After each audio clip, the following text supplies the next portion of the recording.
പത്മജ. പണ്ട് ഞങ്ങളുടെയൊക്കെ വീടുകളിൽ മുത്തശ്ശിമാർ മാമ്പഴത്തര ഉണ്ടാക്കി വയ്ക്കാറുണ്ട്. അത് തഴപ്പായിൽ വെയിലത്ത് കൊണ്ടുപോയിട്ട് ഉരച്ചെടുത്തിട്ടാണ് ഉപയോഗിക്കാറുള്ളത്. പക്ഷെ ഇന്നിപ്പോൾ തഴപ്പാലും അതുപോലെ ഇടാനുള്ള സൗകര്യങ്ങളില്ലാത്തതുകൊണ്ട് മിക്സിയുടെ ജാറിലാണ് നമ്മൾ ഇതുപോലെ അരിഞ്ഞെടുക്കുന്നത്. ഞാനിവിടെ എടുത്തിരിക്കുന്ന 2 വലിയ മാമ്പഴം, മൂവാണ്ട മാമ്പഴം, ബാക്കി ചെറിയ മാങ്ങയാണ്. അതിന് വേണ്ട സാധനങ്ങളെന്ന് പറഞ്ഞാൽ 2 നാരങ്ങയുടെ നീര്, കാക്കല പഞ്ചസാര, മാമ്പഴം അരിഞ്ഞെടുത്തത്. അതിനി അരച്ചു കൊണ്ടുവരാം. ഒട്ടും കഷ്ണങ്ങൾ കൂടാതെ നന്നായിട്ട് അരച്ചെടുക്കണം. ഒട്ടും കഷ്ണമില്ല, നമ്മളിത് അരച്ചെടുക്കും. ബാക്കി ഇത് മുഴുവനും ഇതുപോലെ തന്നെ നമുക്ക് അരച്ചെടുത്തിട്ട് ബാക്കി ഉണ്ടാക്കുന്ന രീതി കാണിക്കാം കേട്ടോ. അപ്പോൾ നമ്മൾ ഇത് ഒട്ടും വെള്ളം കൂടാതെ അരച്ചെടുത്തേക്കണം. വെള്ളം കൂടുതൽ കൂട്ടിയാൽ എന്താ കുഴപ്പമെന്ന് വെച്ച് കഴിഞ്ഞാൽ നമ്മളിത് അടുപ്പത്തിട്ട് പഞ്ചസാര ഇട്ട് വരട്ടിയെടുക്കണത്. ആ വരട്ടിയെടുക്കുന്ന സമയത്ത് വെള്ളം കൂടുതലാണെങ്കിൽ ഒരുപാട് ടൈം നമുക്ക് എടുക്കും വരട്ടിയെടുക്കാം. ഇത് പക്ഷേ നമ്മൾ വെള്ളം കൂടാതെ ടൈറ്റായിട്ട് അരച്ചെടുത്തുകൊണ്ട് ഇനി നമ്മൾ ഇതെന്ന് വെച്ച് കഴിഞ്ഞാൽ ഒത്തിരി നാളിരിക്കും. മാങ്ങയില്ലാത്ത കാലത്ത് നമുക്ക് കഴിക്കാവുന്നതാണ്. പിള്ളേർക്കൊക്കെ ഇഷ്ടപ്പെടും. മാമ്പഴത്തെര എന്നാണ് ഇതിന് പറയണേ. മാമ്പഴ പപ്പടെന്ന് ചെറിയ നാട്ടിലേക്കുള്ള ഭാഷ പറയും. പണ്ടൊക്കെ എൻ്റെ വീടുകളിൽ എൻ്റെ മുത്തശ്ശിയൊക്കെ ഇങ്ങനെ ഉണ്ടാക്കി ഒരുപാട് വെക്കും, മാമ്പഴം ഒത്തിരി ഉള്ളപ്പോൾ. ഇത് ഈ ഉണ്ടാക്കണ പോലെ തന്നെ അത്രയും ടൈറ്റ് ആവാതെ ഉണ്ടാക്കി കഴിഞ്ഞാൽ അതിൽ 1-2 തരിയുണ്ട്. നമ്മൾ അങ്ങനെ ഉണ്ടാക്കി വെച്ച് കഴിഞ്ഞാൽ ജാമായിട്ടും ഉപയോഗിക്കാം. പിള്ളേർക്ക് ചപ്പാത്തി, ദോശയൊക്കെ കഴിക്കുമ്പോൾ ഒത്തിരി എരിവൊക്കെ ഇഷ്ടമില്ലാത്തവർക്ക് ഈ ഉണ്ടാക്കുന്ന രീതിയിൽ അത്രയും ടൈറ്റ് ആവാതെ, ഇപ്പോൾ ഞാൻ ഉണ്ടാക്കി കാണിക്കാം, അത്രയും ടൈറ്റ് ആവാതെ നമുക്ക് ഉണ്ടാക്കി വെച്ച് കഴിഞ്ഞാൽ ജാമായിട്ടും തന്നെ ഉപയോഗിക്കാൻ പറ്റും.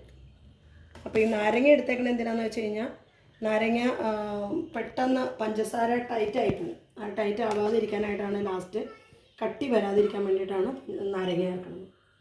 ചെറിയൊരു പുളിരസം കിട്ടും. മാമ്പഴം ശരിക്കും നല്ല മധുരമാണ്. ഇത് നല്ല മധുരമുള്ള മാമ്പഴമാണ്. അതുകൊണ്ടാണ് ഞാൻ പഞ്ചസാര കുറച്ചെടുത്തേക്കുന്നത്. ഇല്ലെങ്കിൽ ഒരു മധുരം കുറവാണെങ്കിൽ കൂടുതൽ ഭയങ്കര മധുരമായിരിക്കും. ഇത് നല്ല മധുരമുള്ള മാമ്പഴമാണ്. എന്തായാലും ഇത് ഉണ്ടാക്കി തുടങ്ങിയിട്ട് ആക്കി കാണിക്കാം. അടുപ്പത്തേക്ക് വയ്ക്കാം. വെച്ച് കഴിഞ്ഞിട്ട് ആദ്യം തിളയ്ക്കുന്നവരെ നമുക്കിത്തിരി വലിയ ഫ്ലെയിമിൽ വയ്ക്കാം. തിളച്ച് കഴിഞ്ഞ് നമുക്ക് പഞ്ചസാര ഇട്ട് കഴിയുമ്പോൾ ഒരുപാട് പൊട്ടിത്തെറിക്കും. പൊട്ടിത്തെറിക്കാതിരിക്കാൻ വേണ്ടിയിട്ട് നമുക്ക് ഫ്ലെയിം കുറച്ച് വയ്ക്കാം.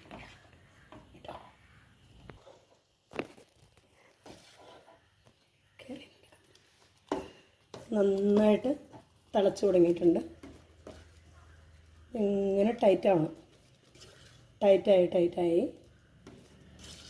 ഇതൊരുമാതിരി ടൈറ്റായിട്ടുണ്ട്. നമുക്ക് പഞ്ചസാര ഇടാം. 1/4 കിലോ പഞ്ചസാരയുണ്ട്, അതിനും ഇടാം. ഇനി ഇത് വറ്റിച്ചാൽ മതി. വറ്റിച്ച് വെള്ളം വറ്റിക്കഴിഞ്ഞ് വാങ്ങി വെച്ചിട്ട് നമുക്ക് നാരങ്ങയുടെ നീരൊഴിക്കാം. അപ്പോഴത്തേക്കും നിറവ്യത്യാസം വരും, രൂപം മാറും.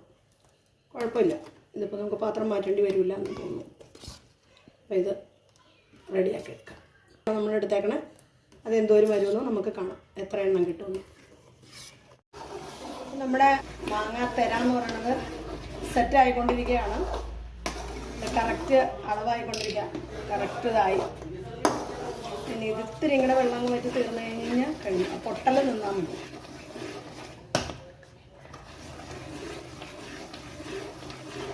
ഇങ്ങനെ ഇപ്പോൾ എന്തോരം സാധനം ഉണ്ടായിരുന്ന ഒരുപാട് 1/2 മണിക്കൂറെങ്കിലും എടുത്ത് നമ്മൾ വരട്ടിയിട്ടാണ് ഈ നിറമായത്. പഞ്ചസാര മാത്രമേ നമ്മൾ ഇട്ടിട്ടുള്ളൂ, വേറെ ഒന്നും ഇതിനകത്ത് ചേർത്തിട്ടില്ല. നമ്മളിത് റെഡി ആയിക്കഴിഞ്ഞാൽ നമുക്ക് വെയിലത്ത് വയ്ക്കണം.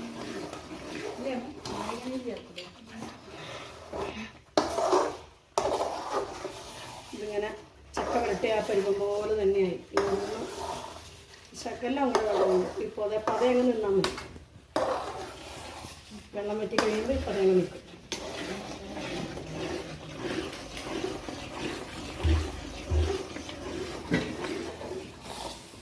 നമുക്ക് അടുത്ത 2 നാരങ്ങ പിഴിഞ്ഞ് വെച്ചത് ഇതിനകത്ത് വെള്ളമാണ് ചേർക്കാം. കുരുവില്ല, ഒരു കുരു. ഈ വെള്ളം കൂടെ അങ്ങ് വറ്റി തീർന്നതിന് നമുക്കങ്ങ് വാങ്ങാം. ഇതിലാണ് നാരങ്ങ ചേർക്കണം. അല്ല അത് പ്രിസർവ് ചെയ്യാനായിരിക്കും അല്ലേ? അതെന്ന് വെച്ച് കഴിഞ്ഞാൽ അത് നമ്മുടെ പഞ്ചസാര വരുമ്പോൾ ഒരുപാട് അങ്ങ് ടൈറ്റ് ആവരുത്. ടൈറ്റ് ആയി കഴിഞ്ഞാൽ നമുക്കത് പഞ്ചസാര ഇതുപോലെ കീറിയെടുക്കാൻ കിട്ടില്ല. പഞ്ചസാരയല്ലേ, അതുകൊണ്ടങ്ങനെ ടൈറ്റ് ആവാൻ കഴിയും. പ്രിസർവേറ്റീവ്സ് പോലെ തന്നെ ചേർക്കണം. ഇരിക്കില്ല നമ്മൾ നാരങ്ങ ചേർത്തില്ല. വെള്ളം പറ്റത്തില്ല. നാരങ്ങയുടെ വെള്ളം ടൈറ്റ് ആയി കഴിഞ്ഞാൽ എന്നിട്ട് നമുക്ക് വെയിലത്ത് വെച്ച് ഇനി ഉണക്കണം.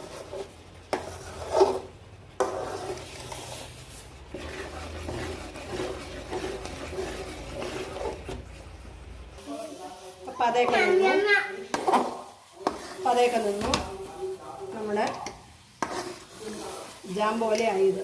ഇത് ജാമ വേണമെങ്കിൽ ജാമായിട്ട് കഴിക്കാം, തിരയായിട്ടാണെങ്കിൽ തിരയായിട്ട് കഴിക്കാം. രണ്ടായിട്ട് നമുക്ക് ഇതിപ്പോൾ ബാക്കി വെയിലത്ത് കൊണ്ടുപോയിട്ട് നമ്മൾ പപ്പടമായി കഴിയുമ്പോൾ അത് കാണിച്ചു. ഇപ്പോൾ തീ ഓഫ് ചെയ്യാൻ പോവാണ്. ഇത് മാമ്പപ്പടത്തിൽ നിന്ന് കുറച്ച് മാറ്റിയിട്ട് ജാമായിട്ട് ഉപയോഗിക്കാനായിട്ട് കുട്ടികൾക്ക് ചപ്പാത്തിയൊക്കെ കഴിക്കാൻ മാറ്റി വെച്ചതാണ്.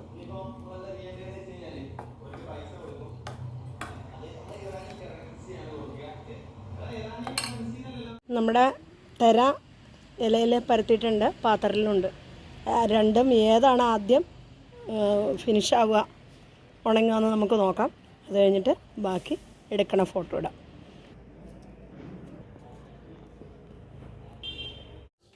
പപ്പടം നമ്മളെടുത്തതാണ്. ഇതിങ്ങനെ പതുക്കെ ചുരുട്ടി നമുക്കെടുത്ത്